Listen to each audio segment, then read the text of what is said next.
cinéma tchèque et slovaque. Des contes merveilleux et des dessins animés excentriques. Mais ce n'est pas tout. Saviez-vous qu'un film muet tchèque fut l'un des premiers à oser montrer un orgasme féminin à l'écran? Ciné Kino met en lumière des joyaux et des curiosités du cinéma européen. Aujourd'hui, la Tchéquie et la Slovaquie. Moteur.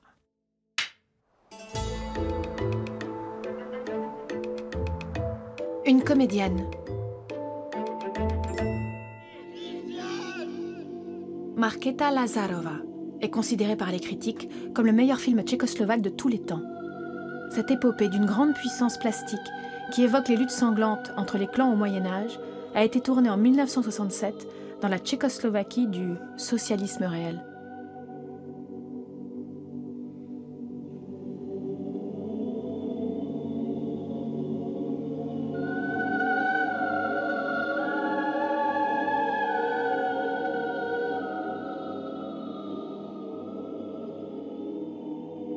Le réalisateur František Vlačil opte pour une vision sombre du passé et trouve l'interprète idéale pour le premier rôle, la jeune Slovaque Magda Vašáriová.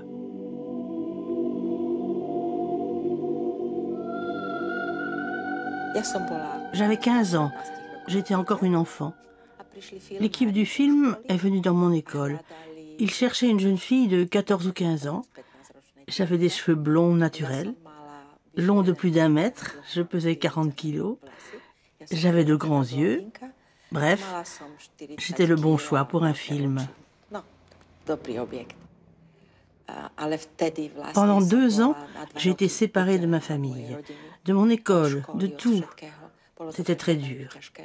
À la fin du tournage, je me suis dit, plus jamais je ne jouerai dans un film.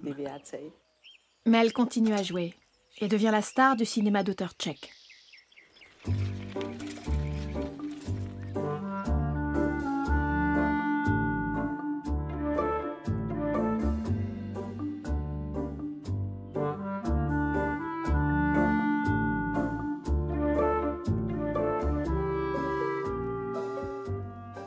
Čím víc toho do seba dám, potom, až si to odnesím za sebou. Les oiseaux, les orphelins et les fous. Le film de Juraj Jakubisko est interdit. Raconter l'histoire de 3 jeunes gens devenus orphelins à la suite de conflits politiques, voilà qui était trop subversif après l'entrée des troupes soviétiques en Tchécoslovaquie. Magda Vašáriová va se heurter au pouvoir de la censure, comme beaucoup d'artistes de sa génération. J'ai été renvoyée de l'université à cause de ce film de Jakubisko. Pendant une 20aine d'années, il a été l'exemple de ce que le cinéma n'a pas le droit de montrer dans un pays socialiste. Magda Vašáriová en tire les conséquences. Après la révolution de velours en novembre 1989, elle abandonne le cinéma pour se consacrer à la politique culturelle. Mais ces 40 ans de privation de liberté ont lourdement pesé sur ma vie personnelle. J'ai toujours peur que l'on vienne m'enlever à nouveau ma liberté.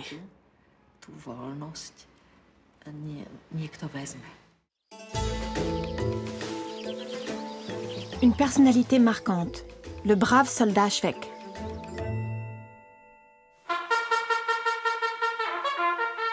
Did you hear anything about a soldier Švejk named Švejk? Swede? A soldier? Yeah. Well, It's a popular figure in our literature, you see. Did you hear about him? Well, no, you tell me about him. Une grande époque a besoin de grands hommes. Ainsi commence, avec une ironie mordante, le roman que Jaroslav Hašek consacre à ce brave soldat. Les illustrations de Josef Lada fixent les traits de cet anti-héros aussi placide que fidèle, traits que l'on retrouvera dans les diverses adaptations. Car Švejk devient rapidement un rôle rêvé pour les comédiens. En 1955, Jiří Trnka lui consacre même un film d'animation en 3 parties avec des marionnettes.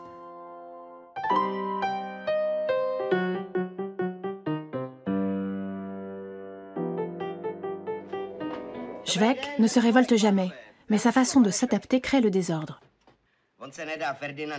Insouciant et bavard, il se fait sans cesse mal voir. Il est arrêté, inspecté, examiné sous tous les angles. Candide, il fait ce qu'on lui dit de faire. On se résigne à le déclarer faible d'esprit, mais il fait danser l'asile d'aliénés.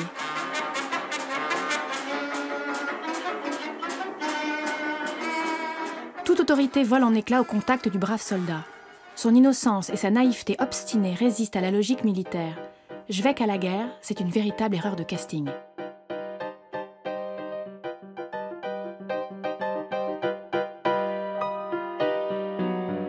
Parce qu'il reste fidèle à lui-même, il surmonte tous les dangers. Il ne les voit pas, tout simplement. Il n'a qu'un rêve. Pouvoir profiter de la vie sans qu'on vienne l'en empêcher.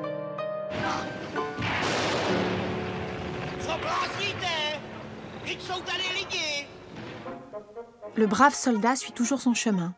Subversif à force d'obéissance aveugle, il dévoile l'ordre des choses. Ce personnage, qui ne désire rien de particulier, finit ainsi par devenir l'icône de l'homme ordinaire, assez malin pour se soustraire à la tyrannie et à l'injustice.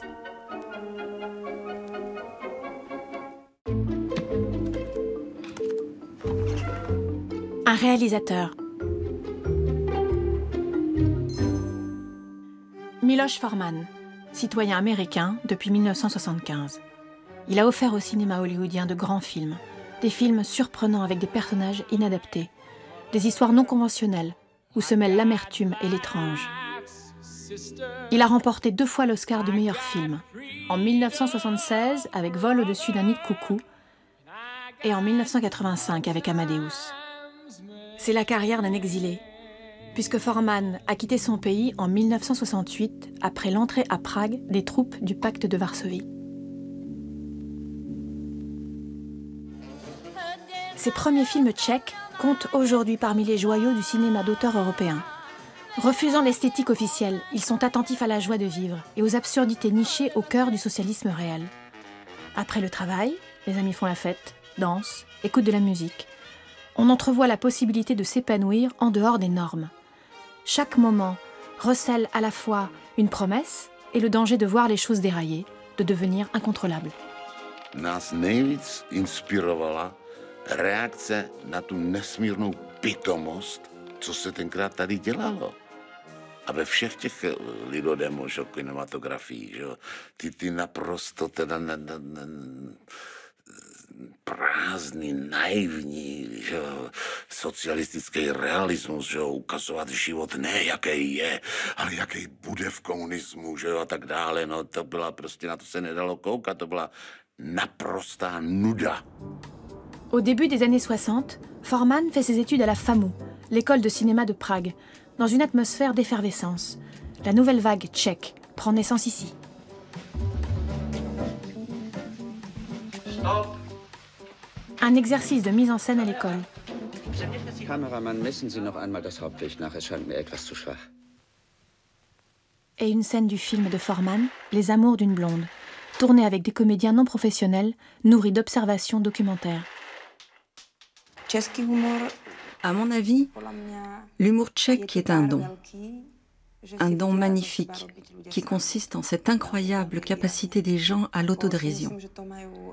Et c'est propre à Menzel, mais aussi à Forman et à Vera Chytilova, à tous les auteurs de la nouvelle vague tchèque, y compris les plus enclins au tragique, qui se moquent aussi d'eux-mêmes et de leurs concitoyens.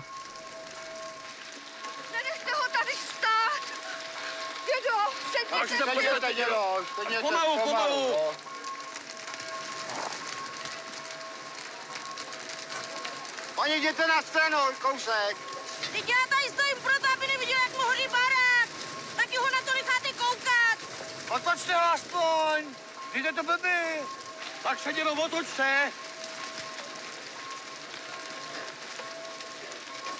Sedněte si, dědo, sedněte, pomalu. O, teď on se tam stejně dívá. Dans Au feu les pompiers, Forman crée des situations absurdes que nous connaissons tous. Et il les pousse à l'extrême. D'un côté, nous avons l'impression de participer à l'action et d'avoir déjà vécu cette situation, mais en même temps, nous restons spectateurs. On est à la fois dedans et juste à côté. Et c'est ça, à mon avis, qui nous saisit et nous fait tellement rire. Parce qu'on se dit, c'est exactement comme ça dans la vraie vie. Ça m'est déjà arrivé. Je crois que des comédiens professionnels n'auraient jamais pu produire un tel effet.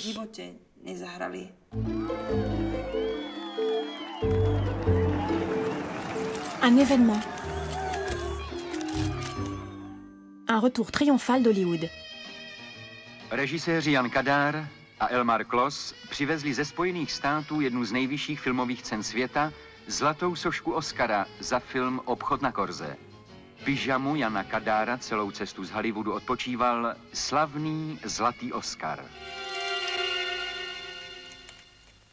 Le lieu de l'action, la République slovaque en 1944. Une mercière juive, expropriée à son insu, et son gérant slovaque. Ils forment un couple étrange. Il doit la trahir et il voudrait la sauver de la déportation. Tout cela avec des conséquences terriblement tragicomiques. Blauw. Voor Elias. Mittelman. Kinder. Pekler. De Roof.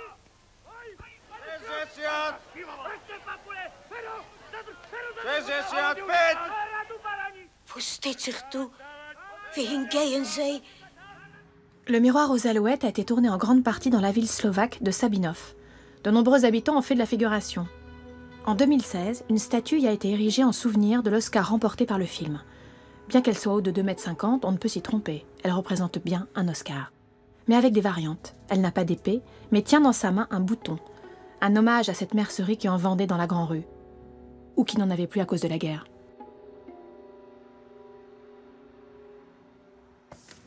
Winner is Czechoslovakia for the shot on Main Street.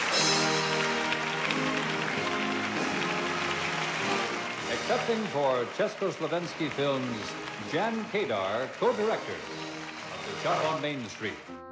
Kadar et Klos ont réussi une véritable tragicomédie, dont les personnages oscillent entre honnêteté et collaboration. Tourné en langue slovaque, le film est empreint d'un humour vertigineux et s'achève dans le désespoir le plus profond.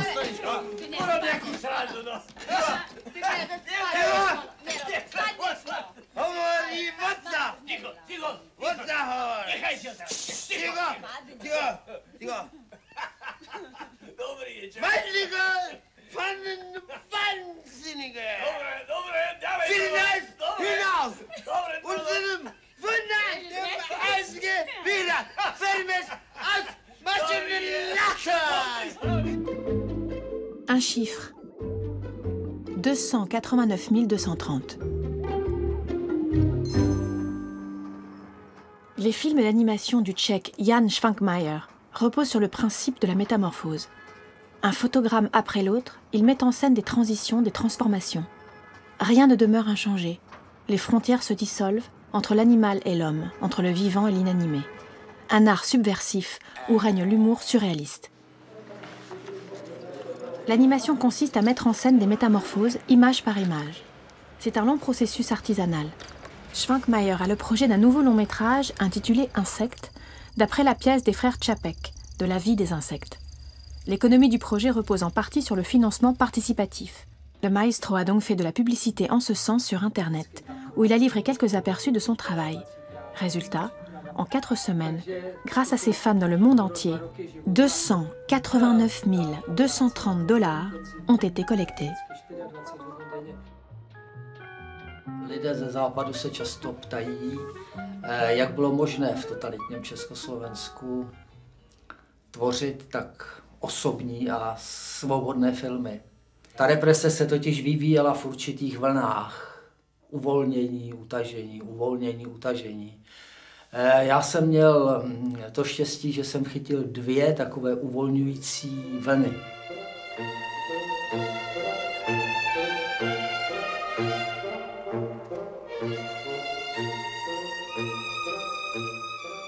Dans les années 70, Švankmajer a été mis à l'index pendant 8 ans, ce qui ne l'a pas empêché de rester productif et de développer son univers si proche du surréalisme.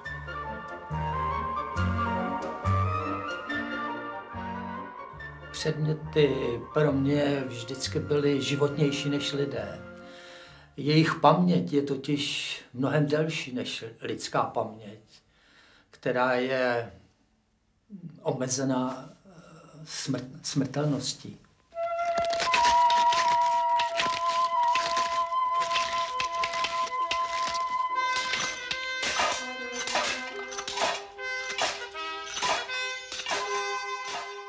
Mám rád staré věci, ne proto, že jsou staré, ale proto, že oni byli svědky určitých emocí, určitých situací, kdy lidé jednali ve vypjatých emocionálních situacích.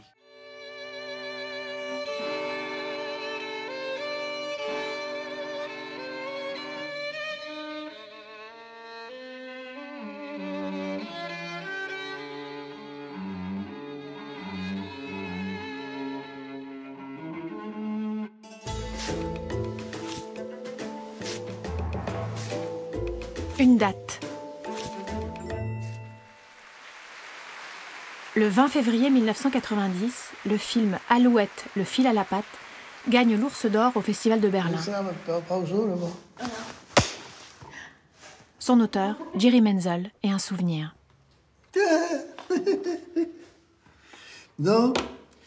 Oui, voilà, ils sont tous là.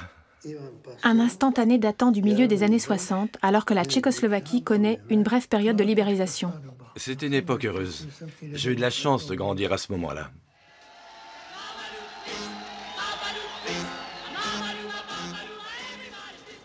C'est le début du printemps de Prague.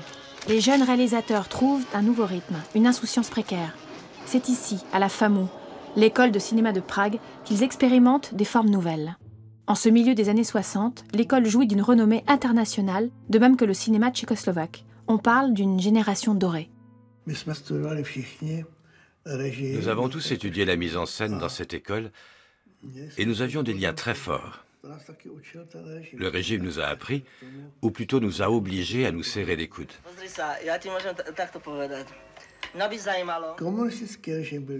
Le régime communiste était formidable, car nous savions exactement ce que nous ne voulions pas, même s'il est vrai que certaines maisons d'édition publiaient de bons livres. À ce moment-là, l'art, le théâtre et la littérature respirent plus librement, offrant une source d'inspiration à ces jeunes gens. C'est particulièrement vrai pour les nouvelles de Bohumil Hrabal. Les étudiants en cinéma adaptent ces récits, à commencer par Jerry Menzel. Par chance, je connaissais Bohumil Hrabal. Dès que c'était possible, je m'inspirais de ses écrits. Puis j'ai trouvé parmi ses textes une nouvelle qui se passe dans les années 50. Cette époque bizarre, mais aussi triste et tragique, où les communistes étaient au pouvoir chez nous.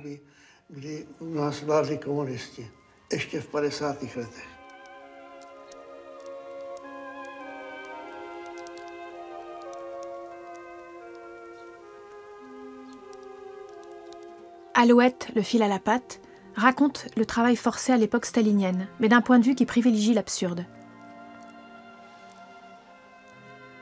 Les détenus semblent plus maîtres d'eux-mêmes que leurs gardiens. Menzel commence à tourner son film en espérant que ce passé a été définitivement surmonté, mais il ne l'est pas.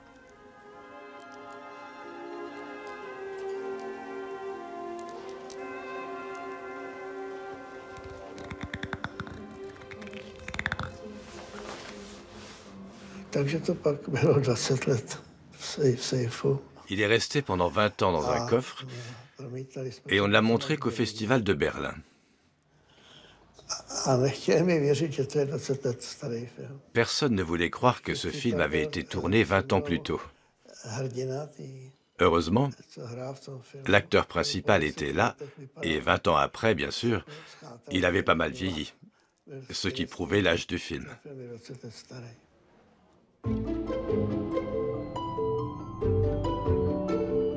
Un lieu, les studios Barrandov à Prague. Tournage d'un film dans l'enceinte de l'un des plus grands studios d'Europe, sous la direction du metteur en scène tchèque Ondřej Trojan. La première pierre de ces studios est posée le 23 novembre 1931. Miloš Havel en est le directeur. En janvier 1933, il accueille un premier tournage. Meurtre dans la rue Ostrovny, un film de Svatopluk Heinemann. Barrandov passe à l'époque pour l'un des studios les plus modernes. Il n'a aucun concurrent dans le pays. Et les envahisseurs nazis, en 1939, le savent très bien. Reichsminister Dr. Goebbels wohnte in den Filmen des neuen deutschen Filmes mit Hans Albers bei. Hans Albers est aussi la star d'un autre film tourné ici, Shiva et la fleur de potence, la dernière production sous le Troisième Reich restée inachevée. Schließlich konnte der Drehplan nicht mehr eingehalten werden, denn jeden Tag fehlte irgendein Darsteller. Einer nach dem anderen setzte sich ab. Er verschwand einfach spurlos. Keiner wollte den Russen in die Hände fallen, die schon fast in Sichtweite waren, während der Wehrmachtssender noch immer vom Endsieg faselte. Après 1945, le cinéma tchécoslovaque est nationalisé et Barrandov devient l'épicentre d'une production globalement fidèle à la ligne du parti. Mais la nouvelle vague déferle jusque dans les studios, appréciée désormais par les productions internationales. En 1982, Barbra Streisand tourne ici Yentl. Et un peu plus tard, Miloš Forman revient dans sa ville natale pour tourner Amadeus.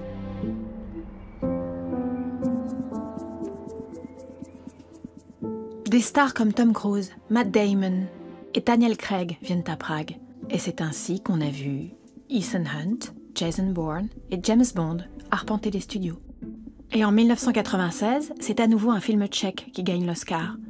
Kolia de Jan Žverák revient avec un tendre humour sur l'époque qui a précédé la révolution de velours.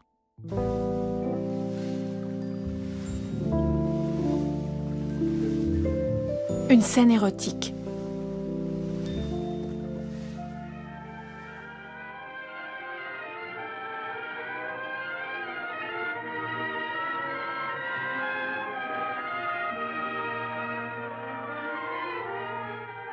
Une rencontre tendue vers l'accomplissement. Gustav Marathi met en scène l'attirance, le désir et son assouvissement, tout cela exprimé à travers des regards et des gros plans. À cause de ce qu'il suggère, le film connaîtra un succès amplifié par le scandale. Et son interprète, Hedwig Kissler, sera engagée à Hollywood, où elle fera carrière sous le nom de Hedy Lamarr.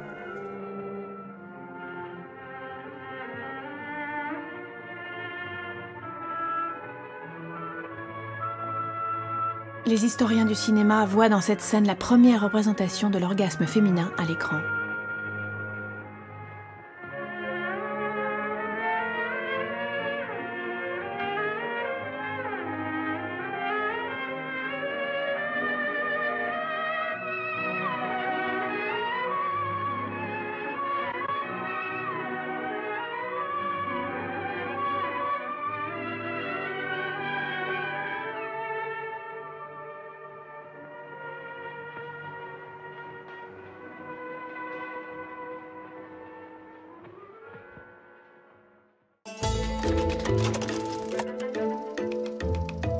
Un film. Les contes de fées doivent être racontés de façon plausible, avec amour et persuasion.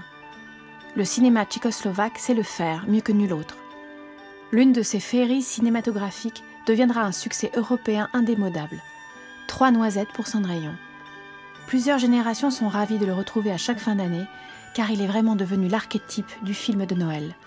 Les enfants vouent un culte à l'actrice principale, Libouche Shafrankova. Au départ, nous devions tourner en été et tous les costumes étaient préparés pour cela. Mais soudain, on nous a dit « il faut commencer tout de suite ».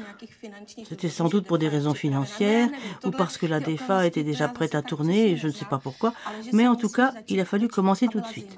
Et il faisait très froid. On est parti à cheval dans la neige, en costume d'été. Mais en fin de compte, le résultat à l'écran était bon. L'équipe entière souffrait du froid, mais moi j'étais sur un cheval qui me réchauffait. Donc je n'avais aucune raison de me plaindre.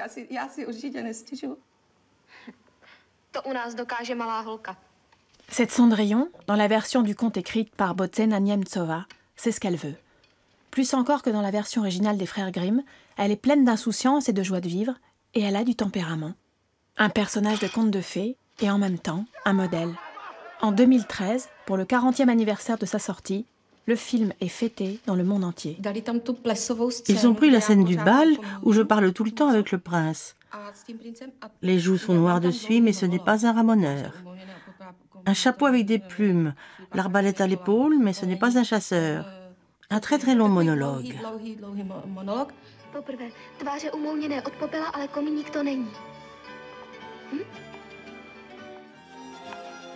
Die Armbrust über der Schulter? Aber ein Jäger ist es nicht. Что это там? Не волнуйся. Все выяснится. Видите? 銀河縫い取りのモッソンのついたドレス。でも王女じゃありません。いかが？ Dommage que vous ne connaissiez pas la réponse à ma devinette. Je dois partir. Et d'un coup, elle se met à parler en arabe, juste comme ça, puis en russe, en allemand, en tchèque, en anglais, et ainsi de suite dans le même monologue. C'est alors que je me suis dit, notre monde n'est pas si mal parti.